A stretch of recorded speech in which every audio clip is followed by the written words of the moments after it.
And welcome back to the morning show here, and we have our favorite realtor showing our bias this morning, and the blue is really standing out against all the red and greens.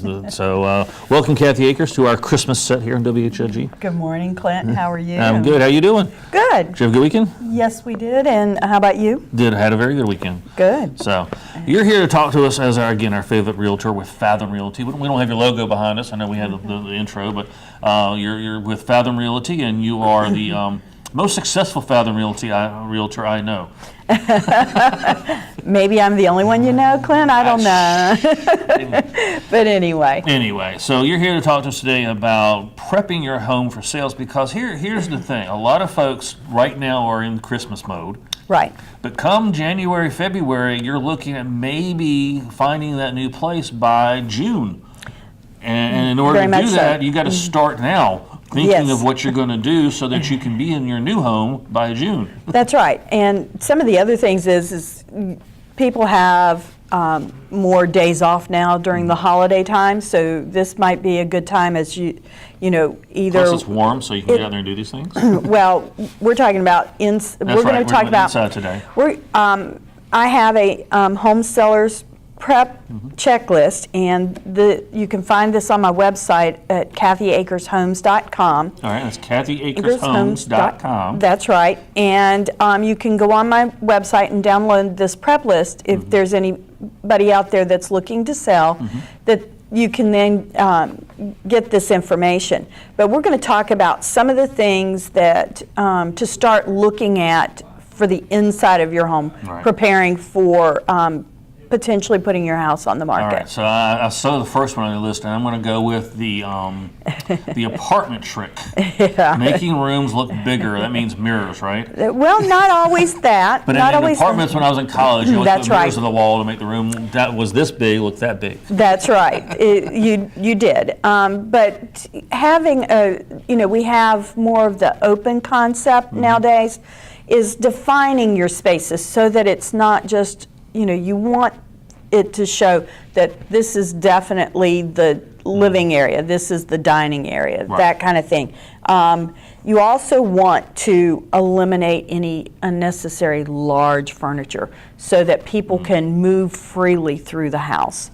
Those are what if you have a one of those bulky couches? I mean, it's not real easy necessarily to just pitch that out. No, it's not. But move it around so that it's not right in the middle of everything. Oversized and overstuffed for the last 10 years has been the thing. That's true. And so, but that's style. So we're talking about making the room look larger. You want people to walk in and think, oh, my stuff is not going to fit in here, You want them to feel like that it'll all go in there. If that means taking out a chair or the coffee tables and things like that, you're going to be moving. So go ahead and, store them. Coffee tables, ottomans. If you have one of those little chests that hold the blankets and stuff like that. That's right. Take all that stuff and move that somewhere else. I totally agree with you there, because coffee tables especially can make a room, even a big room, feel tight. That's right. And just opening that floor space up, even if you don't use it, and I'm one of those, like, I have the floor space, I want to use it, but in terms of selling your house, you're now a marketer. Right. And if you're thinking of making your house, purchasable by somebody else who's not you, how hard is that to get across to the seller's mind sometimes? Sometimes that's the hard part, is, you want to make it so that the buyer can feel at home and not, as they say, see you in the home. We'll go through some of these quickly, but pack away personal items such as family photos, trophies. The refrigerator's one of those things that everything is on the refrigerator. I know that's where everything is at my house. That's family bulletin board. The family bulletin board. But you want to take and minimize those. Sometimes there's, for families with small kids, you've got the ABCs on there. That's fine. A minimal thing. In fact, I had a client, we spelled out welcome on a refrigerator with those little magnets. So, think about those items. How about organizing and storing the toys, the books, and the games? Right. We talked about the chest for the blankets and things like that. Now, if you do have that, think about organizing things. Kids, putting away some of the kids' toys. Right. So I was going to ask they you don't about always have to have all 500 toys That's out. easier said than done in It a lot is. of cases, It especially is. if the kids are living in the house. Right. Kids, and I remember being a kid when I was 10 when my parents were considering selling the house, and they made me put my stuff up, and I got mad about it because I want to play with my stuff. You're not allowed to play with your toys in your room. Well, What? But the other thing is and I've done this with some of my families with younger kids, is helping at the end of the day to make sure that they put up the toys. Right. I have to brag. I had one little 3-year-old that he made his bed every day. Now, it was him making his bed, but we didn't stress about it. Right. And he had his room picked up every night before he went to bed. He did a fabulous job on helping Mom and us to keep the house ready. Well, I think part of this, and this is just my opinion, and this is just a side tangent for just a second, but I think keeping kids involved in the conversation is important. And then there are some folks who are out there, well, I'll tell my kids when we're moving, when we've signed the papers and we're moving, because there's no need to, because it may not happen. Right. It doesn't always happen. But what it worked for me, and I think has worked for other kids and stuff who, in our family, is you're going to get a new room. You're going to get new stuff in a new place, but we can't go there unless you help us get out of here. Right. If you make them part of the team, then they buy into the concept. If you just tell them there's a change coming, kids, Yeah. But, I think having that conversation, depending on what their age is, I mean, they're very young, that's a different conversation. It is a different conversation, but, having that conversation, getting them involved. The little 3-year-old, he was ecstatic because I gave him a Chick-fil-A card for helping to keep his room ready. And Supply and demand economics. That's right. That's motivated right. him and incentivized him to do the right thing. That's right. And he didn't know what he was getting, but when he got that Chick-fil-A card, he loved it because he got something for himself. Right. So, think about those things. Ice cream rewards, I know we talk about, that's a whole nother topic. Right. But anyway, clearing the kitchen counters and bathroom counters. That's not a problem for the guys. Well, but you would be surprised how many guys leave their toothbrush, their razor, their, all that laying on the counter. But that's like 5 items.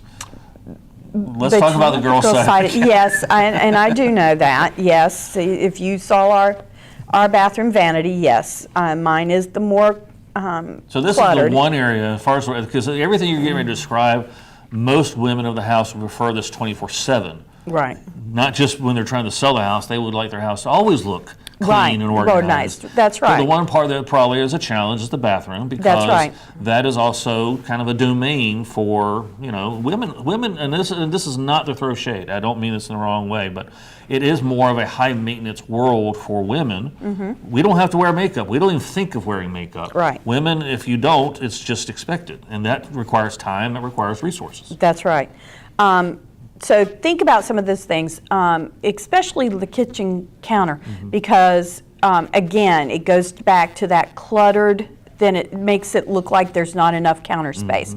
So, toast, if you're not going to use a toaster all the time, take it off and... Or at least clean the crumbs out. Yeah, other items that you only use occasionally, go ahead and pack those away. And that leads us into like pots and pans, pack them, anything that you rarely use. Once you get through the holidays, are you really going to use that roasting pan again? Go ahead and pack it away. One of the things that we overlook, because sometimes it becomes the catch-all, is a laundry room. Oh, yeah. Organize. On the back door of the laundry room. Right. Organize and clean the laundry room, because that's one of those areas that is missed.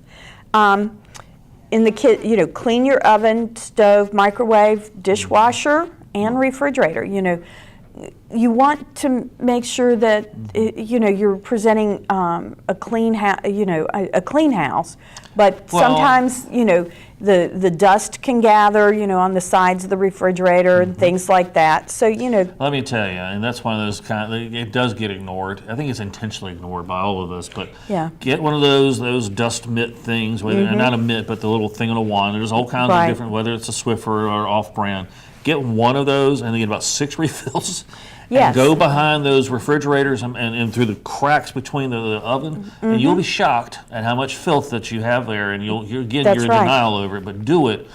And the other thing that I cannot stress enough, and it's probably one of those things, again, you avoid at all costs, clean everything around your stove, including the trays and all the drippings, and wipe all that down, because if someone wants to buy that house, they want to buy your cooked gunk. Right. They want to buy a clean stove. That's right.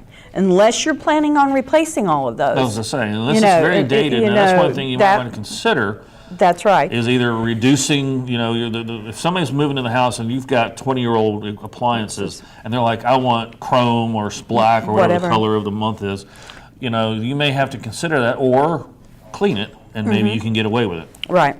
Again, and some of these we've talked about before, cleaning kitchen cabinets, the drawers, the pantries. Go through anything that, hey, we bought this, we thought we might make it, and now it's expired. Go ahead and toss it. Yep. Those kinds of things. Clean under the kitchen and bathroom sinks. Again, places you just ignore. You don't think about it. You may have had a drip underneath there, and that stains. You want to go ahead and clean that, because somebody's going to think that there's a problem. Or you might have stuff down there that stinks for various old chemicals and things that have been down there, and odors that just kind of contain themselves down there. Clean it out. And that brings us to the medicine cabinet. Think about old prescriptions, that kind of thing. There are places to get rid of your old prescriptions. Well, I'll say that for 2 reasons, very, very importantly. People coming into your house, bring kids, teenagers, friends, That's say, right. what do you think of this house, as they're bringing in for other opinions? Right. And people will open your medicine cabinet, and if they see something they like or want or can sell, That's right. they will grab it. And just remember, even though a realtor is there with the buyers showing the house, if there's more than 3 of you, You could split off. people can split off, and a realtor cannot be with everybody at the same time. They're going to be with the person that's the money decision person. So think about that. Think about securing any medications that you have for any showings and open houses, that kind of thing. Absolutely. Clean your windows, the window sills, blinds, ceiling fans, shutters. Ceiling fans. Those are those things the vents that on we your hate. register for the air return, all those things that you think of every 3 months. That's right. Light switches. You don't think about it, but how many times do you use the light switch? The oils on your hand build up. Discolor it. And discolor it. Yeah. A little bit of Windex. Door handles, light switches, that kind of thing. Clean, paint, organize closets. Paint any... So touch up anything where you have any gashes or mars, because you live in the house, and you're going to sometimes you moving stuff around, and if you're moving some furniture around, you might scratch the wall a little bit and might have a little mar there. Touch it up. Excuse me. That's all right. Light bulbs. It's going to be one. Take your time. You're good. I'm gonna give you a little pat there. There we go. The light bulbs in the house, and I do apologize. Think about if it's burnt out. We want to figure out why that light's not lighting. Is it the light bulb, or does that fixture need fixed? Okay. Reduce reduce pet paraphernalia. Thank you, Aunt. Thank you. You have the big beds and things like that nowadays. Well, you're going to have their bowls and water, those kinds of things. If it's a cat, you got litter pans, that type. Oh, litter pans, again, if you're, especially, you can't, litter pans are one of those, you got to do it just before you're going to have a showing. Right. You don't always know when you're going to have a showing. That's right. So this is one of those where you enlist the kids. enslave the kids if need be. And you say, look, here, we don't know when we're going to have visitors in our house when we're not here. We need to keep this house clean. The litter box is probably the hardest thing for anybody in the family to want to clean. That's right. Vacuuming pet hair, that's not hard. That's just get a good vacuum and do it. But the litter box, the smell, the grit, it's just one of those tiny forms of hell in a house. Or throw the cat out. Yeah, no. Febreze is another great item. And there's other products out there, but the one that comes to mind, and they have the odor eliminators. Yeah. They love their dogs, but if you walked in a house that smells like a wet dog, yep, that's going to be a big turnoff. I love animals, but remember, you're trying to get somebody interested in buying your house. And maybe they're a cat person and not a dog person, or That's vice right, versa. or vice versa. So that would be one of the other things. But, it's common sense. Go through. We talked about closets. You want to make sure that when they open a closet to look in, that half the closet's not going to fall out on them. That's one of the... You can't come to my house right now. That's right.